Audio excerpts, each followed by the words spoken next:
Shalom, selamat pagi jemaat Tuhan yang terkasih.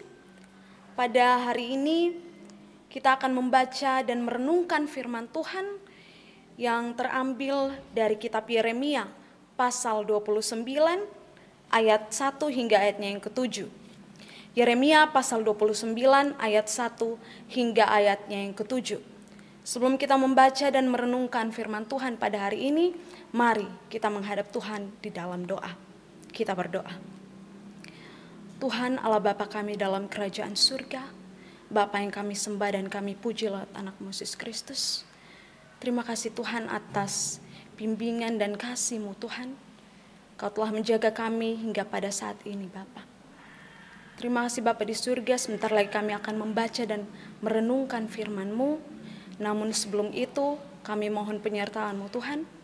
Curahkanlah Roh Kudus-Mu atas kami, agar kami dapat mengerti setiap firman yang kami baca.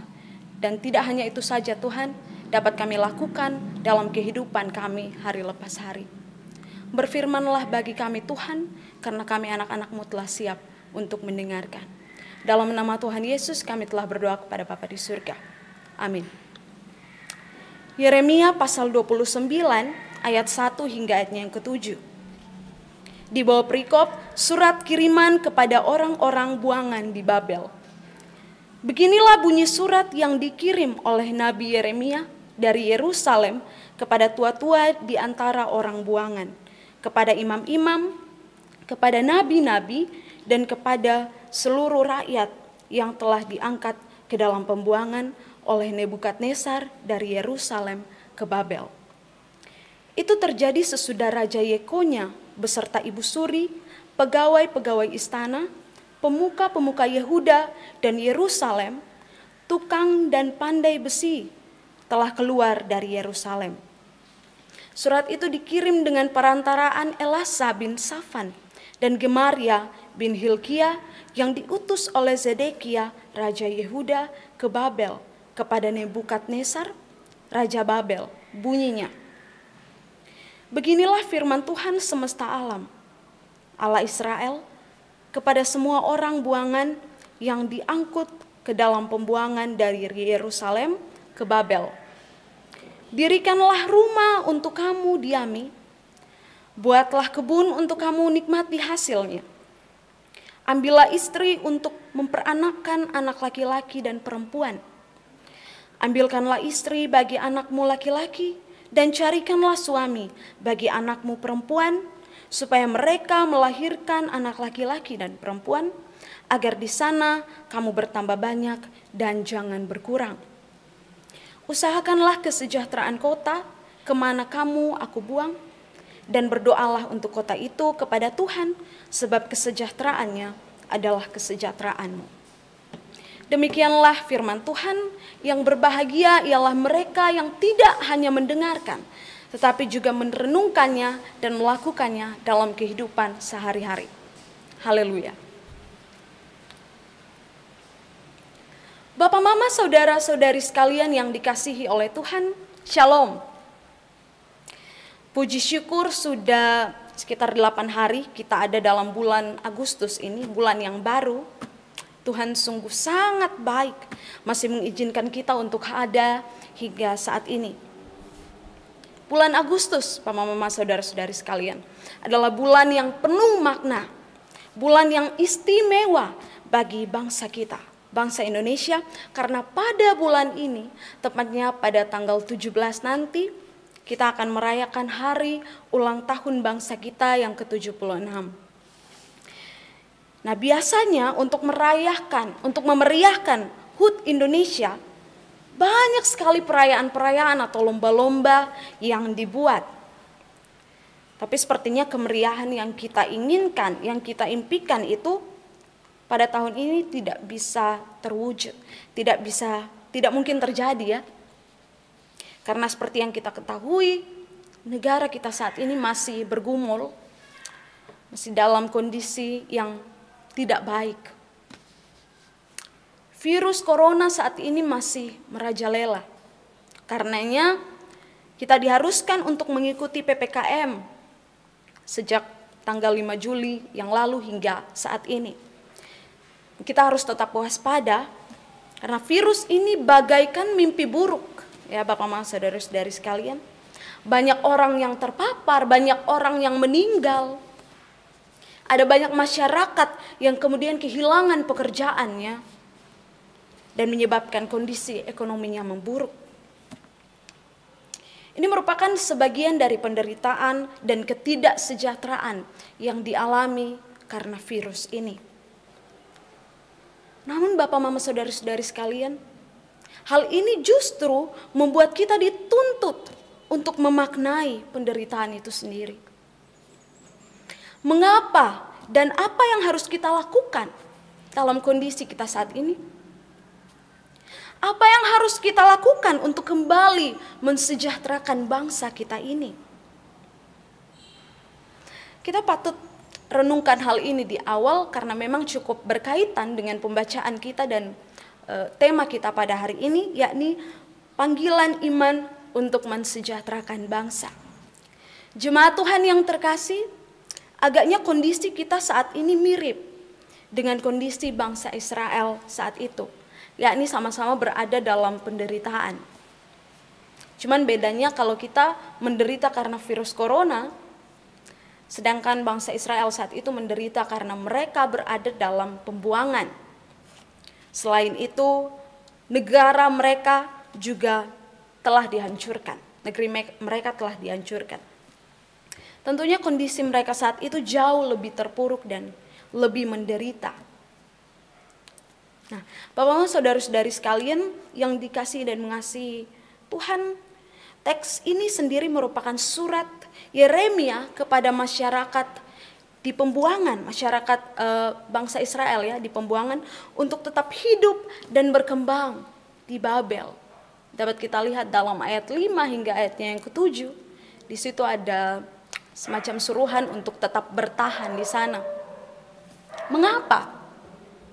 Kira-kira mengapa tiba-tiba Yeremia ini mengirimkan surat seperti itu? Kalau kita mau tahu, karena pada saat itu yang menjadi isu teologi utama yang berkembang di sekitar komunitas pembuangan, di sekitar bangsa Israel yang dibuang saat itu, yaitu tentang adanya harapan untuk segera kembali ke tanah air sebagai bangsa yang merdeka. Ini membuat bangsa Israel yang ada di pembuangan menjadi harap-harap cemas. Tepatnya kapan baru mereka akan segera dibebaskan? Nah, kalau kita mau lihat dalam ayat-ayat selanjutnya, yang mana kita agak sedikit keluar dari pembacaan kita hari ini, melalui surat Yeremia itu Allah ingin memperingati bangsa Israel agar tidak mudah diperdayai oleh nabi-nabi dan juru-juru tenung yang ada di tengah-tengah mereka. Karena nubuat dan mimpi-mimpi mereka itu adalah palsu, yang mana bukan berasal dari Allah. Pasti kita bertanya, memangnya apa nubuat atau mimpi-mimpi yang diperdengarkan kepada bangsa Israel sehingga membuat bangsa Israel kemudian menjadi harap-harap cemas? Nampaknya Bapak Mama Saudara-saudari sekalian, nabi-nabi dan juru-juru tenung yang ada di tengah-tengah bangsa Israel itu memberi mimpi atau nubuatan palsu bahwa bangsa Israel dalam jangka waktu yang dekat akan segera dibebaskan. Namun hal ini tidak dapat dibenarkan ya. Itu semua bukan berasal dari Allah. Hal ini dapat dibuktikan dari penegasan Allah dalam ayat 10. Lagi-lagi kita agak sedikit keluar dari pembacaan kita, namun ini berkaitan. Nah, di situ Allah ingin menegaskan bahwa setelah genap 70 tahun barulah mereka akan dibebaskan oleh Allah. 70 tahun, Bapak Mama Saudara-saudari sekalian, itu bukanlah waktu yang singkat ya. Oleh sebab itu Allah menyuruh mereka untuk tetap bertahan dan berkembang di Babel. Tentunya dengan tetap dalam pemeliharaan Allah. Jadi Allah tidak lepas tangan. Nah, dalam ayat 5 hingga ayat yang ke-7, di situ Allah menyuruh mereka untuk mendirikan rumah, membuat kebun, menikah dan kemudian menghasilkan keturunan, mengusahakan kesejahteraan kota dan mendoakan kota tersebut. Tentunya mereka akan selalu dituntun dan diberkati oleh Allah. Oleh sebab itu harusnya mereka tidak perlu cemas, tidak perlu khawatir. Allah sendiri yang menyuruh mereka untuk melakukan itu semua. Karena ia menghendaki agar bangsanya, bangsa pilihannya ini tetap sejahtera dan mampu menjadi berkat walaupun mereka berada dalam tanah pembuangan. Bapak, mama, saudara-saudari sekalian yang dikasihi dan mengasihi Tuhan, sungguh ini merupakan hal yang sangat luar biasa. Di tengah situasi yang sulit sekalipun, yang tidak terkontrol, Allah tidak ingin umatnya memberontak, apalagi berdiam diri, kemudian berpangku tangan, tidak melakukan apa-apa, berputus asa, tunggu bantuan dari orang lain. Tapi yang luar biasa ialah Allah mengajarkan kepada bangsa Israel bahwa meski mereka berada dalam situasi yang demikian, mereka masih tetap memiliki kekuatan yang dahsyat yang berasal dari Allah untuk dapat tetap menjadi saluran berkat, menjadi sang pembawa damai sejahtera, dan menjadi garam juga terang untuk memberikan yang terbaik bagi kemuliaan nama Tuhan. Bapak, mama, saudara-saudari sekalian, ada dua hal sebenarnya yang ingin saya tekankan melalui bacaan kita pada saat ini, yakni yang pertama, meski dalam situasi yang kacau sekalipun, jangan pernah takut untuk memulai sesuatu kembali. Jangan pernah takut untuk kembali bangkit. Dalam hal ini bangsa Israel yang ada dalam pembuangan saat itu merupakan contoh yang baik untuk kita. Meski mereka hidup dalam pembuangan, yang mana dalam pembuangan itu pasti ada yang namanya ditindas, dijajah, hidup dalam tekanan. Tapi mereka tidak memberontak. Mereka juga tidak diam, kemudian tidak berpangku tangan, tidak putus asa. Sebaliknya, mereka masih tetap bertahan dan kemudian berkembang di sana. Bahkan mereka mendoakan kesejahteraan kota itu dan mengusahakan hal itu di sana. Dengan kata lain, mereka mampu menjadi saluran berkat bagi masyarakat di sana. Itu sangat luar biasa. Nah, Bapak, mama, saudara-saudari sekalian, pandemi COVID ini berat ya. Hari ini kita dengar tetangga kita, saudara kita, teman kita, atau mungkin teman dari pacar kita kena COVID. Aduh, Mak deh sudah, Mak Vena, susah sudah datang. Besok tahu-taunya kita dengar mereka sudah tidak ada lagi, sudah meninggal karena COVID. Sedih ya. Tapi banyak yang seperti itu. Sebagai manusia biasa pasti rasa takut, rasa cemas. Itu pasti ada. Tapi hidup harus tetap berjalan. Bahasa sabunya, life must go on. Sampai kapan kita mau duduk merenung nasib? Aduh, COVID kapan selesai nih? Aduh, kapan musnah dari ini dunia nih? Kalau kita terus begitu, tidak akan ada damai sejahtera yang kita rasakan. Dan tentunya waktu kita akan terbuang percuma untuk hal itu. Mari bangkit dan ciptakan kesejahteraan, Bapak, mama, saudara-saudari sekalian. Pikirkan dengan bijak apa yang harus kita lakukan di dalam situasi saat ini. Dan kemudian lakukanlah. Lakukan apa yang menjadi pekerjaan kita, tetapi tetap ingat, ada protokol kesehatan yang harus kita patuhi. Kalau tidak patuh ya sama saja kita mengharapkan COVID ini untuk cepat berakhir, tapi kita sendiri tidak mau mematuhi prokes yang ada. Itu berarti kita menciptakan masalah baru, menciptakan masalah lain lagi ya. Kita tidak membawa damai sejahtera, kita tidak mensejahterakan orang-orang di sekitar kita juga. Itu.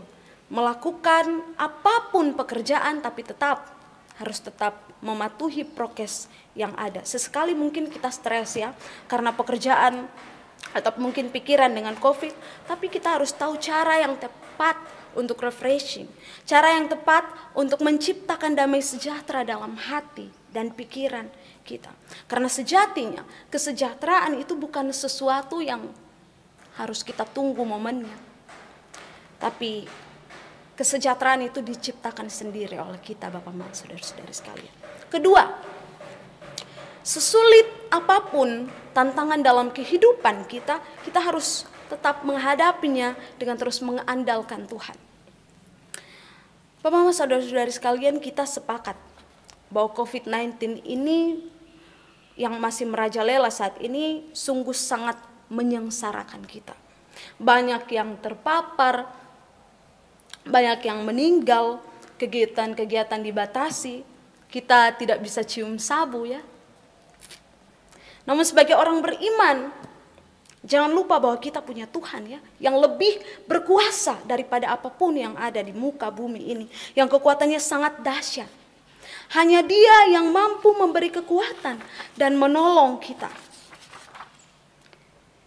Dia adalah Tuhan yang sama, yang menjaga dan memelihara bangsa Israel saat itu. Ia adalah Tuhan yang sama dari dulu, sekarang, dan sampai selamanya. Sebagaimana Tuhan menuntun dan menjaga bangsa Israel pada saat itu, Dia juga akan terus menuntun dan menjagai kita. Oleh sebab itu, marilah kita berpengharapan kepada Dia. Pak Mama, saudara-saudari sekalian yang dikasihi dan mengasihi Tuhan, itu dua hal ya yang ingin saya sampaikan. Yaitu yang pertama tadi, jangan takut untuk bangkit meskipun kita berada dalam situasi sesulit apapun itu. Yang kedua, harus selalu mengandalkan Tuhan. Dengan hal-hal ini kita akan dapat mewujudkan kesejahteraan. Bukan saja kesejahteraan untuk diri kita sendiri, melainkan juga kesejahteraan bersama.